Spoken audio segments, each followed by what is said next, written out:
It is one of the joys of an American summer, trekking to and through a national park.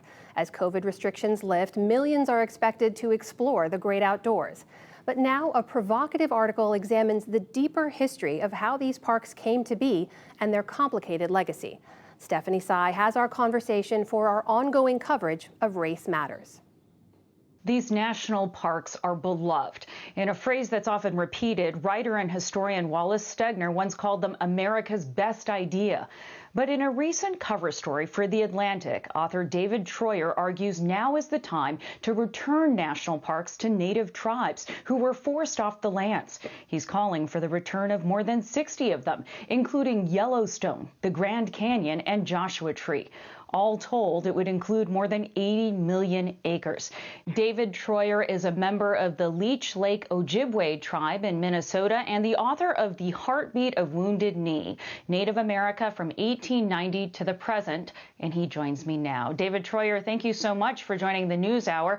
There were so many passages that stood out to me in your article, including the description of Yellowstone, which you write, from the perspective of history, is a crime scene. Describe how what happened there makes your case for returning national parks to tribes.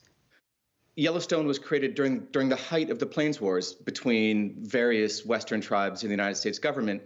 And in the middle of that battle, they created this park which excluded and deprived, primarily the Shoshone-Bannock and other tribes of access. They were forcibly removed, kicked out of the park, forbidden from hunting and gathering and using the park or that land as they had for centuries. Yellowstone is just one of many parks, and it's a pretty unique one. But we can see, even just by looking at Yellowstone, how fraught that place is with history. Of course, Yellowstone was the first of the national parks, and you write specifically that there is no better remedy for theft of land than land. So that is your argument. But hundreds of millions of people visit these parks every year, and there are 574 federally recognized tribes. So, David, how would this plan work? Well, that's the really great news, as you know, at least as far as my life is concerned, is that I don't have to have plans.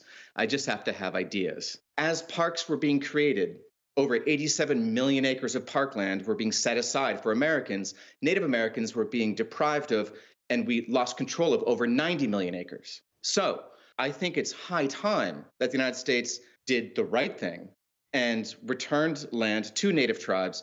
We would manage it on behalf of all Americans. This wouldn't be a place that sort of non-native people would be excluded from. These parks would be open to everyone as before, but they would be managed, controlled, and protected by us. And I think it's safe to say that we are much better. We are much better at encouraging and making room for our neighbors than the federal government and the majority of Americans have been, at least vis-a-vis native people, for the past few hundred years. So if this were to happen, if the parks were run by a consortium of all the tribes in the United States and managed on behalf of all Americans, this would be good for native people, of course, but it would also be good for American people. And good for parks. So I get what you're saying, that you're the ideas guy, not the policy guy, but you do mention a consortium, and this is a really big idea.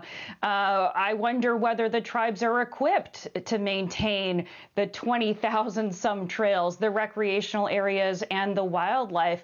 Would there be some sort of agreement that would guarantee that the public could continue to access these parks? Of course.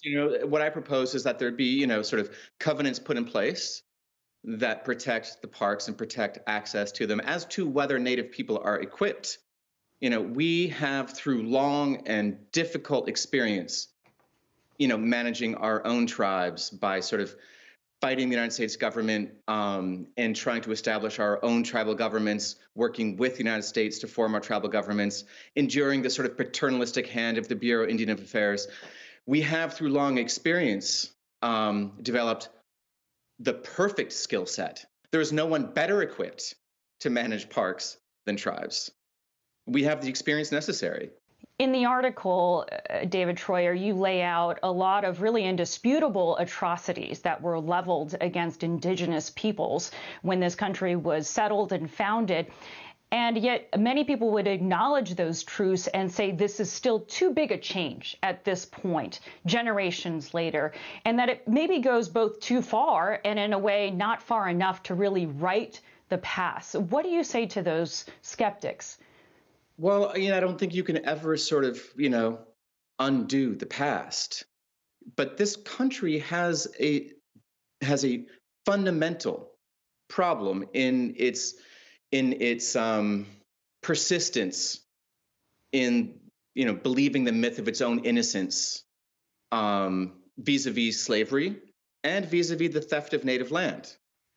And in terms of not going too far, would you rather have tribes run the parks, or would you rather have the Park Service Administration inside the Department of the Interior run the parks? Parks are right now vulnerable to the shifting winds of federal policy. It's actually not a very radical idea to give them to tribes to protect, and not only to protect, from sort of environmental degradation and overcrowding and all the other things that parks deal with, but to protect from the very government that created them in the first place. I'm reminded that it was another Atlantic cover piece about reparations for African Americans by Ta-Nehisi Coates a few years ago that really sparked a conversation about reparations. And now places are actually starting to pay out reparations for the descendants of slaves. David Treuer, do you see that path forward for Native Americans? Absolutely. And reparations to Native people need to be made in the form of land. That is fundamental. You know what? It's a really powerful thing to stand at, say, Yosemite and to look up. We are observing and being a part of an incredible thing when we get to go to places like that, or Yellowstone or Glacier. It would be really, really profound as well to stand in those places and know that you're standing on native land once again, and to look up at Half Dome or El Capitan and know you're not just seeing a beautiful mountain, but you're actually seeing the practice of justice. And in this country, in this day and age, that is something we need. Nature might be able to heal the soul of an individual. The gift of the parks back to Native tribes to manage for all of us might go some way into healing the soul of this country, which is in pretty rough shape. I think it would be hard for anyone who reads your article to ever look at those vistas out of Yosemite the same ever again. David Treuer, historian and author, thanks for coming on the NewsHour. Thanks for having me.